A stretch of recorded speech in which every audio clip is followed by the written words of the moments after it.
So, good morning, everybody. On the occasion of the Women's Day month, we are celebrating the whole of March as the month of women. We have some wonderful women here on this Zoom platform where we have decided to have a small discussion on the story of a preterm baby in the NICU. I'm Dr. Archana Kavalakat. I am pediatrician and neonatologist in charge of the NICU at Curie Gynec and Birthing Hospital.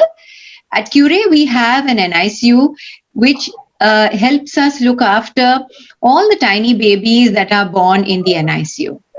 I had shared a talk on the Curie Facebook page about the need of an ICU for neonates and which are the neonates which who benefit from the NICU. So in the NICU, we look after tiny preterm babies and even full-term babies who face various problems. Today, I have with me on this platform two young mothers who have been through this difficult journey. And also, one of my pillars of strength in the NICU, Dr. Bhakti Galgali. She is a pediatric and neonatal physiotherapist and NTD specialist. She is attached to Curie and Pinnacle Hospital, where she provides care to all preterm babies and other children needing help in this department. Uh, Also with me are two young ladies, Mrs. Neha Singh. Neha is a journalist, but now she is a full-time mother of a very beautiful baby, Maihar, who was in our NICU as a 850 grammer. And now she's a wonderful, chirpy little baby. So thank you, Neha, for coming, and also joined by Mrs. Rajashri Gaikwad. Rajashri is also a professional software developer, and she too is a mother to a very beautiful baby, Ruhi Patil, who was in our NICU as a 1.2 kg baby. Now Ruhi has grown up a bit, and Rajashri has started working. So a little later in the discussion, I'll also be joined by Dr. Sahana, who is an ophthalmologist. So I would like to start by briefly, talking about a preterm baby once it's born. What are the difficulties that as a doctor I would face, and what are the challenges that I expect the baby to face? A preterm baby comes into the world earlier than he or she is supposed to arrive. It's like a fruit which has dropped off the tree early. So how do you look after this fruit when it drops off early?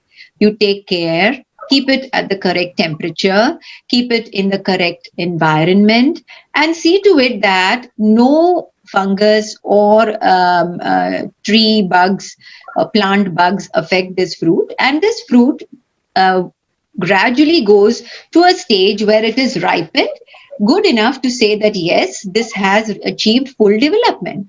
So similarly, when a baby comes out early, especially before 36 weeks of gestation, and more so when they come out before 30 weeks of gestation, they are tiny, they are susceptible to infections, their lungs are immature, and they are not able to breathe in room air because so far their mothers have been providing oxygen through the medium of the placenta, and their immature lungs are not able to suddenly breathe in normal air. So many of these babies land up on a ventilator, and they can stay, especially like in the case of Neha and Rajashri's baby, they can stay on the ventilator for as long as a month, full ventilation for some time, and then what we call as continuous positive airway pressure or CPAP for a prolonged period of time. Then they have problems with respect to the brain, which is immature, the eyes that are also immature, and they may have issues later. Their muscles are weak. Their susceptibility to infections is very high.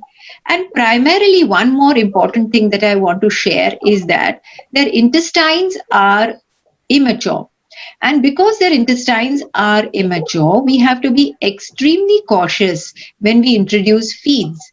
Because if we are in a hurry, or if we introduce too fast and too large volumes of feeds, which are, by the way, given through a tube which is put into the stomach, because these babies do not have the capacity to swallow, then if we are to fast or urgently do it, then these babies can have problems with respect to the intestine, which is called as NEC, or necrotizing enterocolitis, which is a very, very grave situation, and the intestine literally gets damaged. And in order to prevent this, we do these processes very slowly.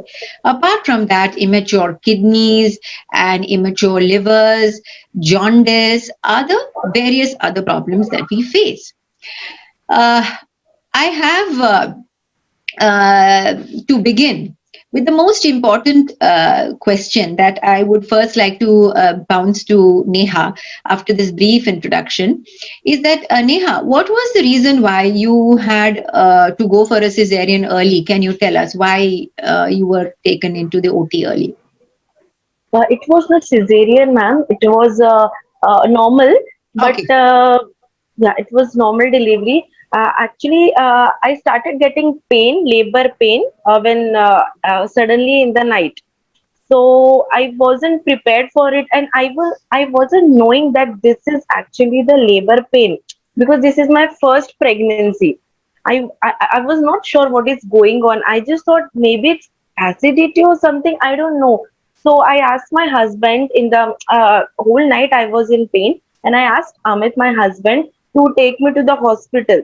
So we reached there at 5 a.m. and the doctor, my doctor was not available, Vidya Shetty. So in the other doctor checked me, and she said that my opening uterus has opened Okay. 5%. So you went into, Neha, what we call as preterm labor. So your Okay. baby Yeah. was, nature decided for you that your baby is supposed to come out. So that's how it happened in your case, and the baby came Hmm. out preterm. Um, Hmm. so, and next question I wanted to ask Rajeshri. Rajeshri, in your case, you had a cesarean or you had a normal delivery? Cesarean. A cesarean. So Yeah. obviously, when the baby came out early, you might have had some fears about the baby coming out early at, I think, 28, 30 weeks. Or what was the gestation of your baby, Raj? 29 weeks. 29 weeks. And Neha's was, I think, 28 weeks. Neha's baby was even 26 weeks. 26. Yeah, sorry, 26 to 27 weeks. Yeah. So what were your fears, Rajeshri, when it came to the baby? Means the baby coming So, out early. yeah. So for first, when I got to know that I'm going to deliver a preterm baby, same as Neha's case, I also got labor pain early, and then I was also not aware whether it is a labor pain or not. So I was thinking the pain will go away on its own, but then I wait. I think. One day I was at home, and then next day I went to hospital to check up, and at that time doctor told me that it is a labor pain, and then I have to deliver it early.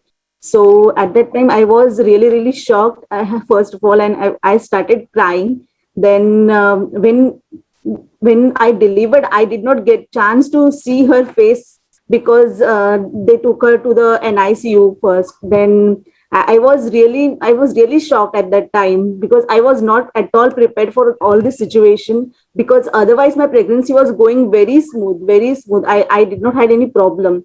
So I was crying and worrying, and I used to ask my husband, have you seen her? Have you seen her face? How she looks? So whether she looks like me or not, because I was not aware how tiny she will be, how big she will be, because I had never seen a full term baby delivered on the first day. So I Hmm. was really, I was, I don't know what I was feeling at that time. But when I first saw her, she was very tiny, and I had not held even full term baby ever before. So I was really worried. It was a really, an experience which shook you up completely. है ना? Yeah. Neha, what is it that helped you to learn that okay, ये situation है और मैं इससे आगे बढ़ सकती हूँ, मैं कर सकती हूँ. What was it that helped you? किसकी मदद सबसे ज्यादा हुई? क्या चीजें हैं जो important है इस situation को face करने में? सिचुएशन मैम, पहले तो सबसे ज्यादा जो होता है वो डॉक्टर का सपोर्ट होता है, बिकॉज आपको कुछ पता ही नहीं होता है कि मतलब आप लोग ने डॉक्टर्स तो ऐसी मिरेकल सोच करते हैं, बट हम लोग के लिए ये फर्स्ट बेबी था और मुझे कुछ भी नहीं पता था कि क्या होगा, क्या प्रोसीजर होगा. तो जब डॉक्टर्स अच्छे वर्ड बोलते हैं, फॉर एग्जाम्पल आप जब एवरीडे मिलते थे और मुझे बोलते थे बी कॉन्फिडेंट नेहा, ठीक हो जाएगा, तो वो जो एवरीडे का अपडेट होता था, तो वो ना बहुत कॉन्फिडेंट, बहुत हैप्पी फील कराता था मुझे. और दूसरी चीज मैम, वो शी वाज अ मतलब मुझे एक डॉटर चाहिए थी, तो उसने ना मेरे और मुझे डॉटर ही मिली. तो मुझे ऐसे बहुत स्ट्रांगली बिलीव था कि मुझे अगर मेरी इतना विश पे अगर मुझे बेटी मिली है तो ये ठीक होगी ही होगी. और एवरीडे हम अपडेट्स चेक करते थे. जो एनआईसीयू में सिस्टर्स थे वो भी बोलते थे कुछ नहीं होगा, और ऐसे बहुत सारे होते, ये आपका पहला केस है, लेकिन हमारे क्यूरी में और डॉक्टर अर्चना ने बहुत सारे ऐसे बच्चे को क्योर किया है. So it was very difficult part ma'am, it was very difficult. वो वर्ड्स में बोलना अभी बहुत इजी लगेगा मुझे कि हाँ ऐसे डॉक्टर ने बोला, ऐसे नर्स ने बोला तो हो गया, बट वो बहुत डिफिकल्ट था. बट वो एक अंदर से कोई ऑप्शन नहीं था. रहता है. यस. बस मुझे पॉजिटिव रहना था. ये सबने बोला पॉजिटिव रहो, पॉजिटिव रहा. मैंने वहां पे नाम लिखवा दिया मैहर. वो ठीक होके आएगी, मैहर आएगी बस. Okay. So, hi, welcome Dr. Sahana. We are still in the early part of the discussion. Dr. Sahana is a retina specialist. She's joining us on behalf of Dr. Rakesh Shah, who was part of our team looking after all these babies. He has seen Neha's baby as well as Rajeshree's baby. And Dr. Sahana is from Swarashi Netralaya, and she's working with Dr. Rakesh. I was just putting a question to Dr. Bhakti right now, that when the babies are on ventilator and they are literally not moving for long periods of time and have all kinds of lines and tubes on them, is it really, how is it important is the role of a physiotherapist at that stage? Bhakti. See, generally every high risk baby or baby on a ventilator or in NICU they have a neurological problem. That's not necessary. But when a human body is formed, I will just give you one example. Like if I pinch you, if I touch you, what will happen? You will remove your hand. So that's the arc of the brain, that the brain realize the sensation, then analyze it, and then there is a motor output. So whatever movement a baby does, there is a brain involvement, there is a sensory involvement. So if the baby we can stimulate the brain by giving some sensory outputs, some simple positions for the lungs also and for their sensory inputs also, so that the movements will be better and smooth.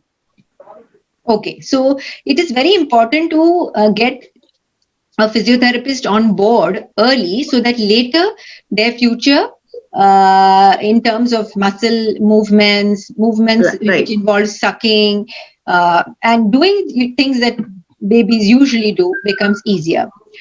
Dr. Sahana has to go early, right, so I am going to put a question to her right away. Before which I would like to just say a few words about what happened in Neha's baby's case, in Meher's case. So Meher was very, very preterm. She was 26 weeks, like we were saying. And of course, Rajeshree's baby was also very tiny. But the tinier the baby, the eye is at a bigger risk in terms of development. And these babies need work on the eyes, meaning close follow-up and even treatment. And I would like Dr. Sahana to please talk to us about this briefly. Dr. Sahana, over to you. Thank you so much, Dr. Archana.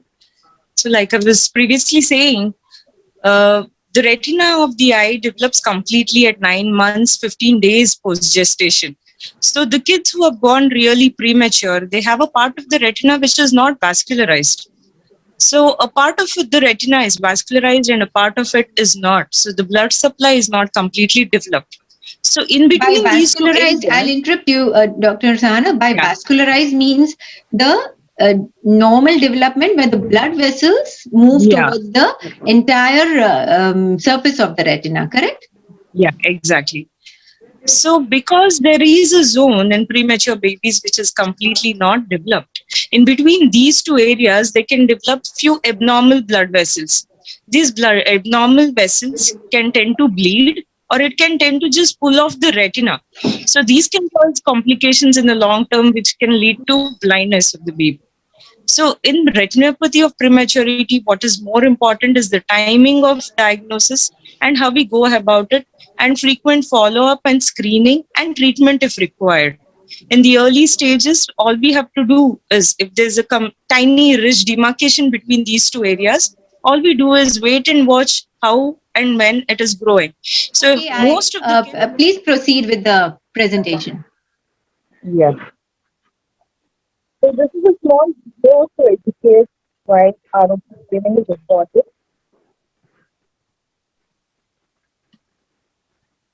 Babies who are born before 34 weeks and who are less than 2 kilos of birth weight.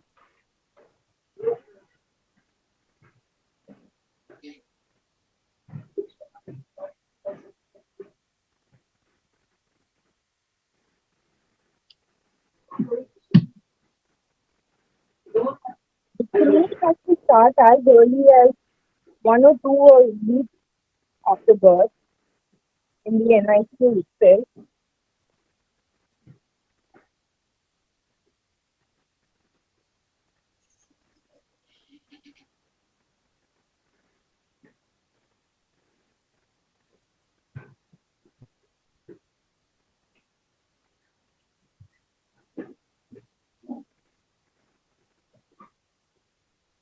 The photo is showing how we do the screening.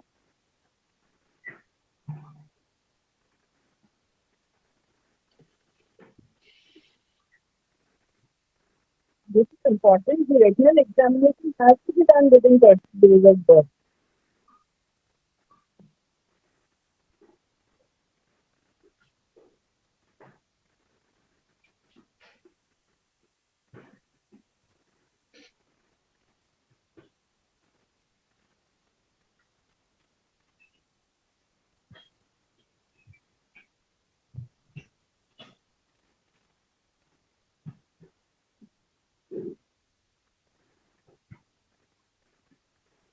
What we do is put simple eye drops into the eye as mentioned.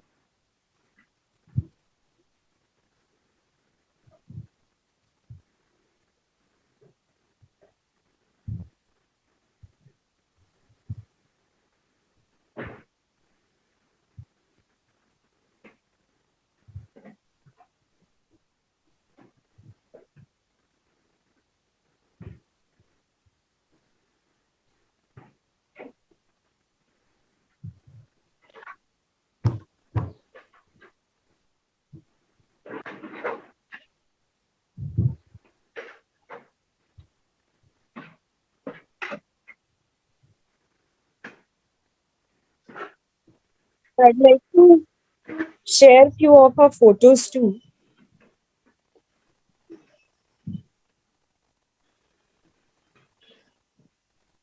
Dr. Archana, am I audible? Yes, you are, and the pictures are and we are seeing the pictures. Yes, if you can just Yes. briefly tell us what it is about. This is our main vitreoretinal consultant, Dr. Rakesha, performing few of the procedures at our hospital. So the first picture is of a really tiny baby, which we've done in the NICU. Like we will have to put a small clip into the eye so we can visualize the retina completely. It is completely painless. We'll be using a topical anesthesia agent as well. So this is nothing to be worried about. It's not as scary as it looks. Looks more scary. Yes, yes. Yeah. So this is Dr. Rakesha performing the complete retinal examination. So we basically use a lens to magnify the retina and have a view. So this is the first image is done at an NICU, and this is at our hospital in Swarashi Netralaya Thana. This again in an NICU. So the treatment or the screening of ROP, the key to it is as early the better. So here we have Dr. Rakesha performing green laser photocoagulation at the abnormal part of the retina so that the normal part of the retina remains healthy and the baby can see well for the rest of their lives. It is not as painful or scary as it looks. It just takes hardly maximum of 20 minutes per eye. And this machine is, this is called a REDCam, which we use to document and visualize the retina so that we can educate the parents of the babies on how it looks. And these are few of the images what we have taken on the REDCam of the retinas. What you can see, the center part is the optic nerve, which comes from the brain, but the rest of it, you can hardly see any normal blood vessels. So the first image over here, what you can see the demarcation line, what I was talking about, a part of the retina which is vascularized and the extreme at the corner, it's the part of the retina which is yet to vascularize. In such eyes needs frequent screening, and if at all abnormal blood vessels start developing, needs treatment. Great. The thing with ROP, it does not just end at screening and treatment when they are babies. They need frequent follow-up even later, because few of the kids might develop spectacles, they might require glasses, and they have to be followed up till 18 years. Yeah. Wonderful. Neha, your baby. Yeah. So we're very happy to have her as a patient. I mean, really cooperative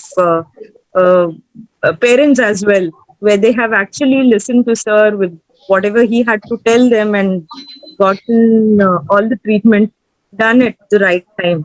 Great. So, Sahana, this has been really very, very helpful. If you can just stop share, that would be nice so we can continue with the discussion.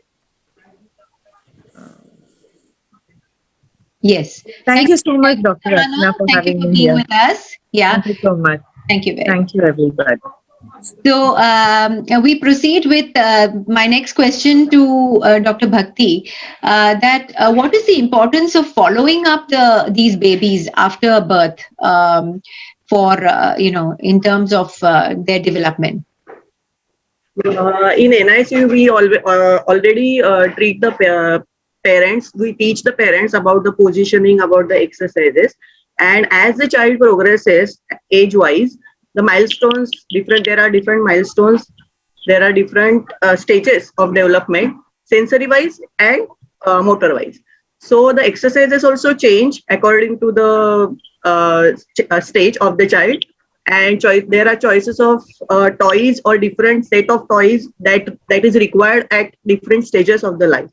So we can teach again the parent or the caretaker about how the positioning should be there, how the toys should be introduced. Like in the next stages, we require more of the educational toy rather than the pedaling toys or toys for the auditory toys.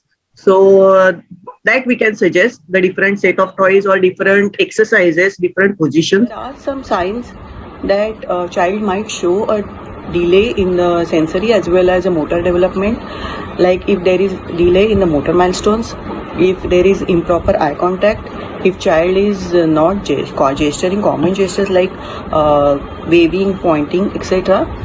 So these are some signs that child might show a delay.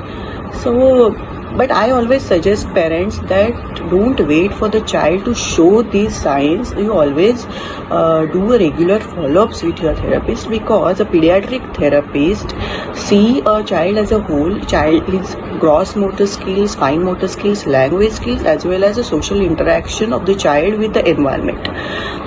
See, it's like a clay. It's like a modeling a pottery. If you are modeling a clay, and if it's not proper, then you have to remold it.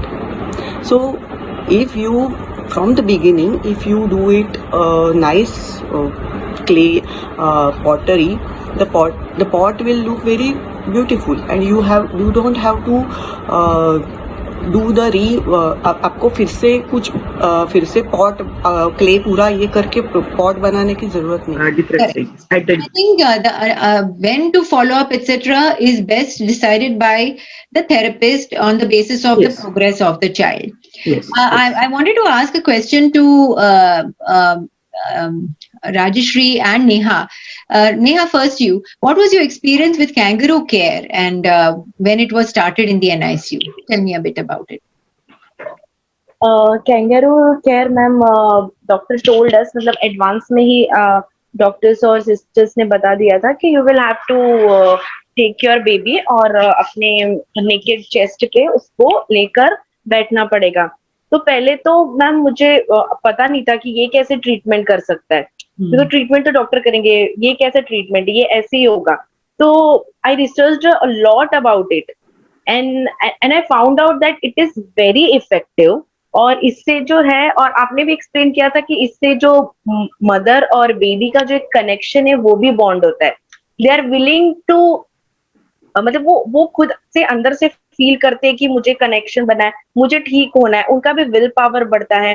और experience की बात, हाँ, तो experience की बात करूँ तो ma'am वो फर्स्ट टाइम था जब मैंने मेरी बेबी को चेस्ट पे लगाया था. So I cannot explain in words. It was beautiful, beautiful. मैं दिन भर, मैं रोज वेट करती थी कि मैं अभी जाऊंगी और महर को मैं अपने चेस्ट पे लगा के हाफ एन आवर तो at least बैठूंगी.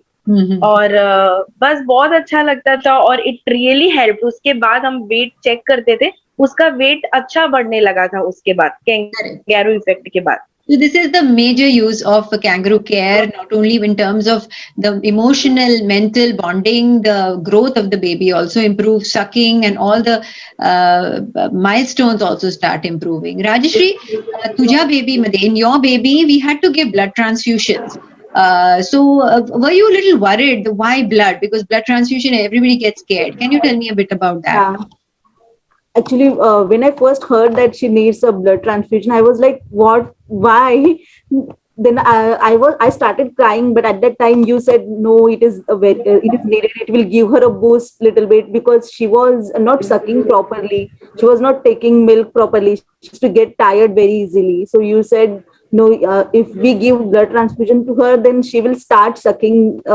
Like she will respond faster and she will not get tired. So I was like, okay, then in that case, yes, let's do it. And then we did it. Then after that, I immediately saw the effect. She started sucking really good. And then also she was taking feed also in a larger quantity. So okay. I was, after very happy. Yeah. Yes. Yeah. So Neha, can you tell me what is the role of your partner as when you are, in this kind of situation, your partner, your husband, etc.? It is very important, ma'am. It is very important. A support from family and especially husband is very important because he was working and I was working, but I left my job because of these complications and all. But he used to starting में a kangaroo effect. मुझे infection हो गया था सर्दी because so I was not able to give kangaroo treatment to my baby. So my husband used to do it. And mentally also he used to support a lot. He used to sit with me. Mostly लोग बोलते कि it is a mother's duty, but no, in my case it was equal duty. We both were equally involved in it, and he was very supportive because he knows that I'm very emotional and he is stronger than me. So his support was very important to calm me down. Because I used to get panic. आपने भी notice किया होगा कि every time वो ही आपसे बात करते थे. Correct. मैं बात करती तो मैं पैनिक हो जाती हूँ. So he used to calm me down. He used to talk to you. He used to मतलब it is very important. I just want to say, and my husband was very supportive in this. Rajeshri, still he is supporting. Yeah. Thank you, Neha. Actually, we have just 1 minute left. So Rajeshri, okay. I would ask you quickly to tell me, how is your baby doing right now? she is doing fine now. She, if she wants anything, she starts screaming, and then she had just started crawling. So I think she is doing great now in terms of all the development, and I think she is the smarter baby I have ever Very good. seen. Yeah, I'm so happy to she's hear very this. smart. And Yeah. I would like to conclude by saying thank you to all of you, because we have very little time here. And I hope this is a big educational tool for all parents to learn from. Thank you to all you wonderful ladies. Thank you, Bhakti. Thank you, Rajeshri. you. And thank you, Neha. Thank you very much for this Thank you. wonderful Thank you so much. discussion. Thank you, doctor, for having us. Thank you, dear. Thank you, ma'am. Bye-bye.